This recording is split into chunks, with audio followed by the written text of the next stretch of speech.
Whittling down time trials and high score chasing was at the heart of the Nintendo 64.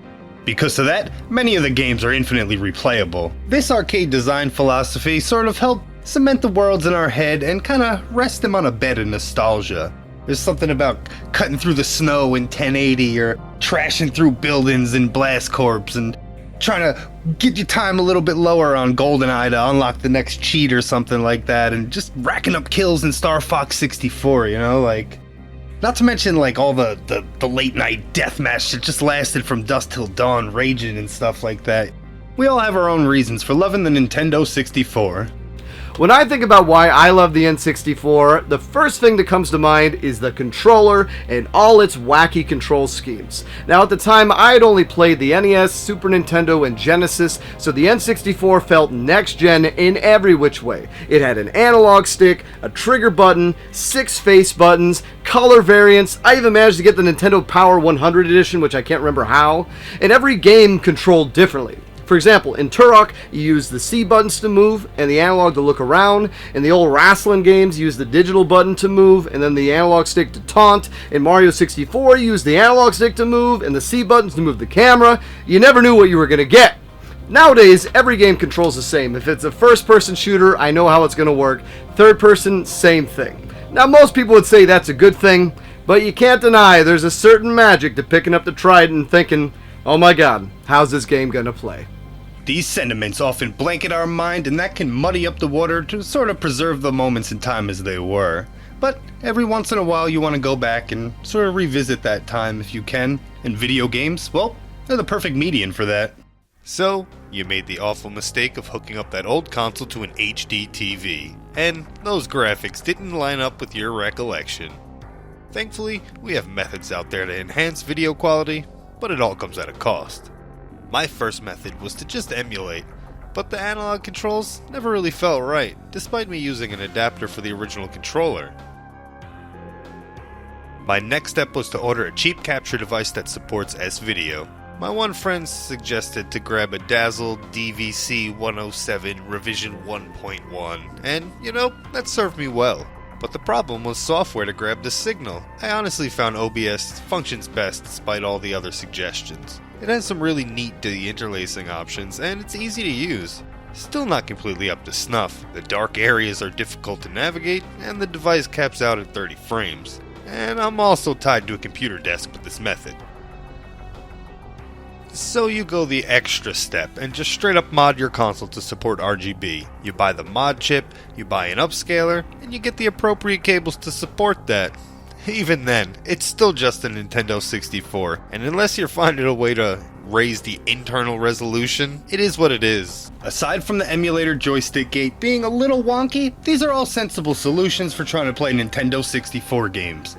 Well, EON, the same guys who released the GCHD last year, which is the HDMI plug-and-play device for the GameCube, have come up with an HDMI plug-and-play solution for the Nintendo 64.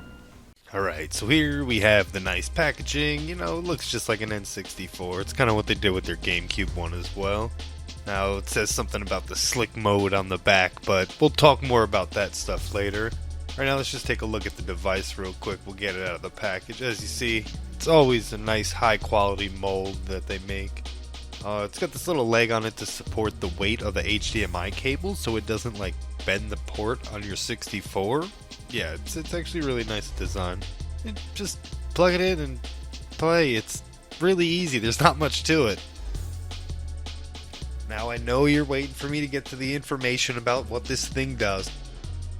Alright, there are going to be some weird findings, so I'm just going to kind of jump right into this and run the footage. I've only got 3 sources because that's all I could get. I don't know anybody with all the other fancy, mods and stuff like that, but thanks to the Cygnus Destroyer for hooking me up with the RGB modded footage with his XRGB Mini, upscaling it. So, here we're just going to talk about the brick, the roof, and the window. It all looks very pixelated, but the EON adapter is just sort of smudged if you look at the windows. But then again, when it comes to the bricks on the EON, they are closer to what the RGB modded console looks like, so it's really weird.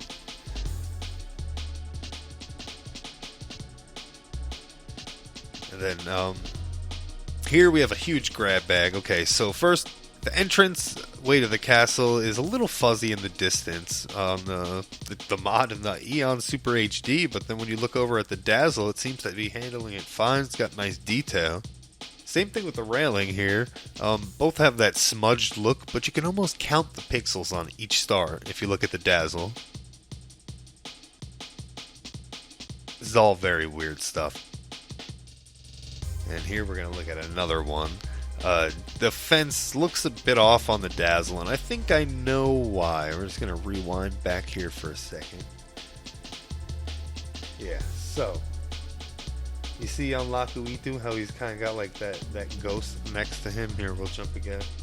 Now there you go, you can see it better. The little yellow ghost that's sitting right next to him. And then here, look at the bridge as well when it comes to the Dazzle. It's got like that opaque little brown line there. Yeah, that's like a ghosting effect. It's super weird. So I'm thinking it may fudged up the intricate objects like the fence here. Well, it may look great. This is an issue that'll probably always be present. It's also something I didn't notice till I put the footage in a still frame and stared at it, so take that as you may.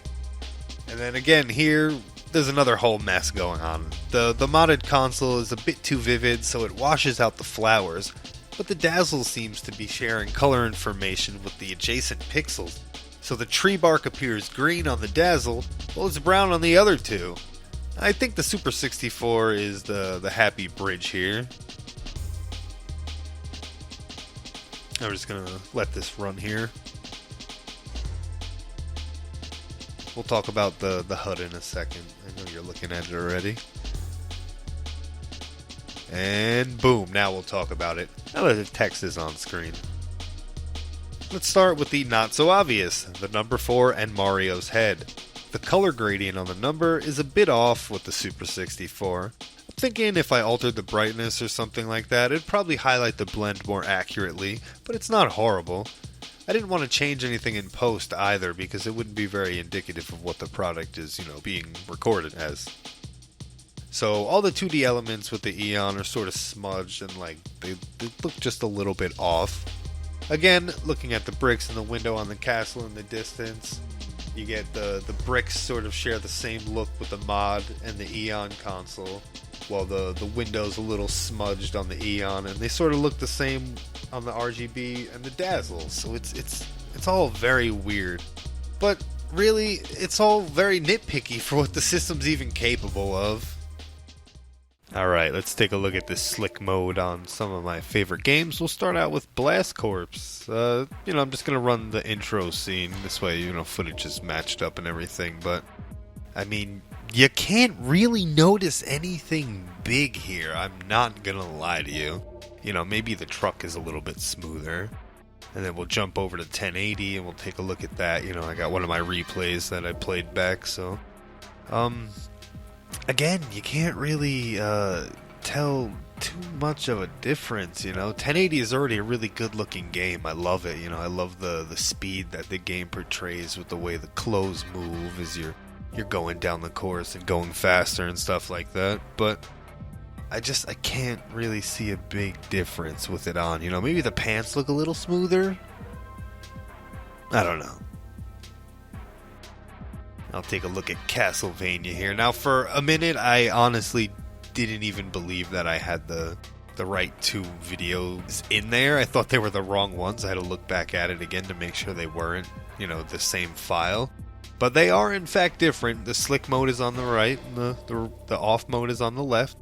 And you can't really tell unless you look at the bow of the violin, and it's really the only way to tell here. It really is difficult, especially since this is a super high quality model. It's really large, makes it harder to tell. We'll jump over to my favorite game, some Pokemon Snap. Now right away you'll notice I actually kind of like the way the slick mode looks with this one, but it really messes with the HUD and it destroys it, man. I wish it didn't, because it makes the 3D rendered models look a lot better.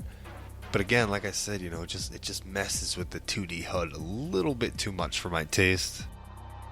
Then we're going to take a very special look at a game here. It's South Park, actually. A lot of people hate this game. It's not that bad. So it's got 3 different modes. It's got a low-res mode, it's got a high-res mode, and it's got a high-res widescreen mode. This is insane. I can't believe that South Park actually did this. But yeah, it actually portrays a little bit more on the sides of the screen and everything. It's true widescreen. So, what do I think of the Super 64 from EON?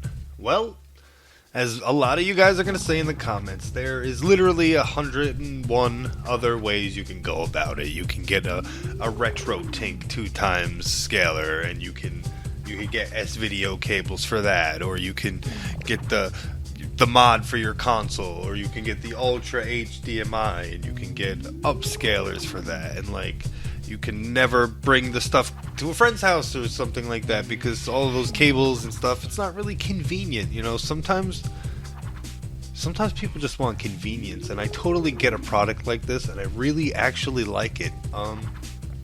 Like I said, I pulled all my 64 games out again. I've been going to town on them, and I'm ready to start streaming with this device. I'm ready to go to town with it.